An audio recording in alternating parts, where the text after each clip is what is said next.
Welcome back to the deep dive. Today we've got some really fascinating material. We're going to be digging into ancient Egyptian embalming rituals. You know, the kind of thing you think, maybe mummies, pyramids, but there's so much more beneath the surface, especially concerning the god Anubis, the jackal-headed one. Okay, let's unpack this. Our source material for this deep dive is excerpts from Anubis, embalmer of souls. And our goal here isn't just the basics. We want to explore the spiritual weight of it all, the actual feel of the place, and Anubis' really critical job in guiding souls. It's actually quite surprising the level of reverence and just meticulous care involved. So let's start by trying to imagine the setting. Where did all this happen? The source, Anubis, embalmer of souls. It paints a picture of the sacred chamber. It talks about a cool, hushed atmosphere. You get this sense of quiet, deep respect. And it wasn't just quiet. The source says the air is thick with incense. You can almost smell it, right? That heavy, maybe purifying scent filling the space.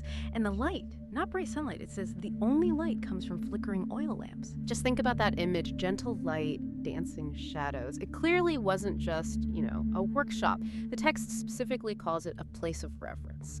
Makes you really think about why they created that specific environment. Yeah, and what's fascinating here is that none of that was accidental. Every detail you just mentioned, the cool air, the quiet, the incense, the low light, it was all deliberately chosen.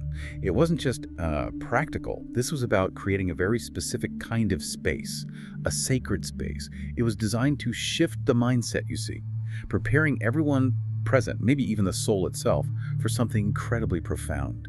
A transformation. So it goes way beyond just preserving a body. It's a spiritual ceremony right from the start. The atmosphere itself is part of the ritual. And right in the middle of that very deliberate, very sacred atmosphere, you have this divine figure. The source doesn't just mention priests doing things. It brings Anubis right into the room. Picture it.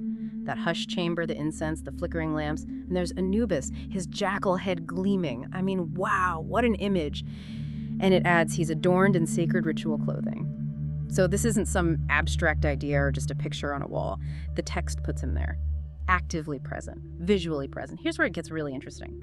A god participating directly in such a fundamentally human ritual. Exactly. And we connect this to the bigger picture of their beliefs. Yeah. His appearance, those clothes, it's all deeply significant. The source mentions the garments of ceremony, describes them as intricately woven and beautiful. These weren't just for show. They enhanced the atmosphere, sure, but more than that, they signified his divine authority, the seriousness of it all.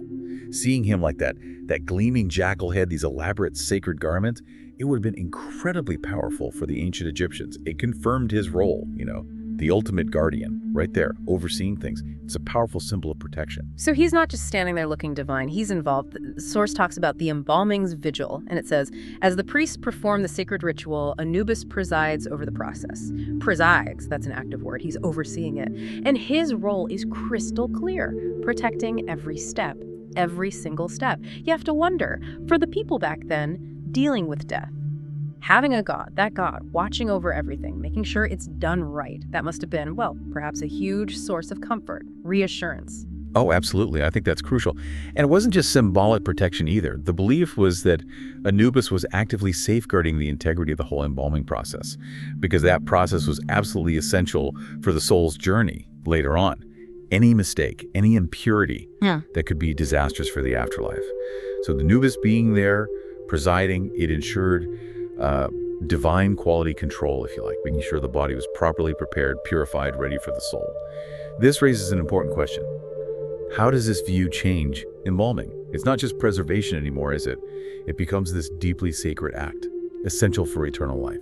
It's about spiritual readiness. Right, and building right on that protective role over the physical side, the source then takes us deeper into the spiritual journey itself.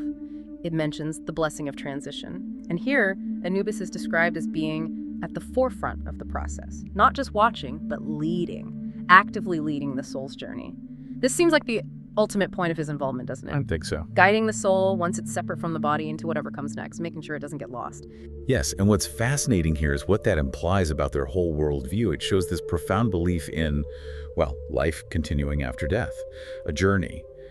And it wasn't necessarily an easy journey, you see. There were paths to navigate, judgments to face, like the weighing of the heart against Manat's feather. So having divine guidance wasn't just nice, it was seen as absolutely necessary. And who better than Anubis, the god of embalming and the threshold, to lead that soul?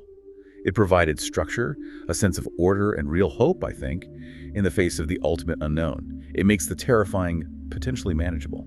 Which leads us sort of naturally to his lasting impact, his legacy. The source sums it powerfully, saying Anubis's role forever. His presence in these rituals, it says, is a reminder of the journey, and that this phrase, it is a journey into the world.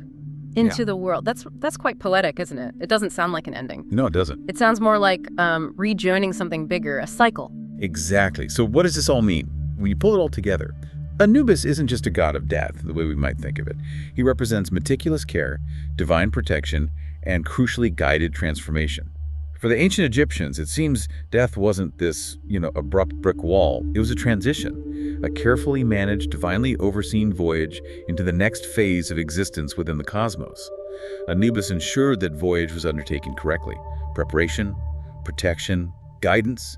It shows such a deep, thoughtful engagement with what comes after life, not ignoring it, but planning for it, with divine help. Wow. Okay, that really was a deep dive. We went from the sensory details of the chamber, that cool air, the incense, the lamplight. Yeah, whole atmosphere. To the powerful image of Anubis himself, that gleaming jackal head, the special clothes. A very tangible presence. And then understanding his role wasn't just passive, but deeply active.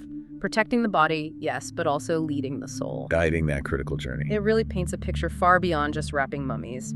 It's about a sacred pathway managed by a god. And maybe this raises an important question for you listening right now. Thinking about this ancient Egyptian belief, this idea of a divinely guided transition personified by Anubis, how does that maybe challenge or expand how you think about big changes in life? Or even, the ultimate unknown? Is there something we can learn from how they faced this journey with such intention, such spiritual support? It really speaks to that universal human need, doesn't it? To find meaning and maybe even hope when facing profound transitions.